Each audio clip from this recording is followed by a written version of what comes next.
Is empathy part of emotional intelligence? So many of my audiences ask me that question. The answer is yes. If you imagine a pyramid and you put empathy along the bottom, emotional intelligence would be the second layer up. You would then build relationships. And at the very top of the pyramid, you would find trust. So in the end, empathy is at the core of all emotional intelligence. Fundamentally, emotional intelligence is the ability to notice, identify, understand, and manage the feelings or emotions of somebody else. Perhaps your team, your family, maybe your partner. In order to do that, at least effectively, you need empathy. If empathy is the ability to understand the perspective of another, it is also the door to emotional intelligence. If you are to understand the emotions of other people, the way into that is through curiosity, which is what empathy is made of. The ability to take the perspective of someone else, to ask questions, and to find new ways to connect. As I see it, there are 4 parts of emotional intelligence that empathy plays a significant role in. The first is to understand the emotions of others. The second is to accurately identify the emotions of others. Are they sad? Are they frustrated? Are they angry or fearful?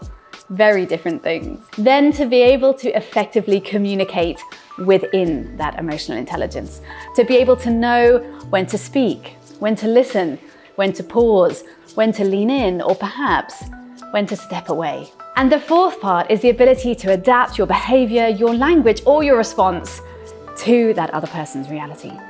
So back to that very first question, is empathy part of emotional intelligence? Yes, it is the foundation of all emotional intelligence. Emotional intelligence is fundamentally social competency. It's humanity's data set, your ability to connect with other people.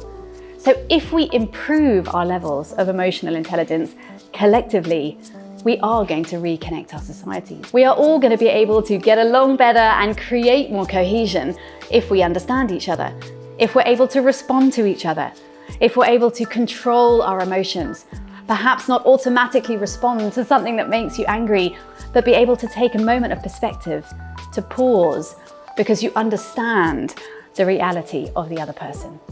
So in the workplace, can we reconnect our workforces through emotional intelligence? Absolutely. The benefits of having higher levels of emotional intelligence in the workplace spans an entire list of things. I could probably give you 20, but let's just start with 3. Firstly, more engaged and inspired employees.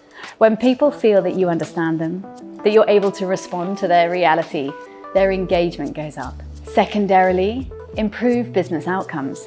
Whether you're working with your teams, your stakeholders, or your clients, when there's higher levels of emotional connection.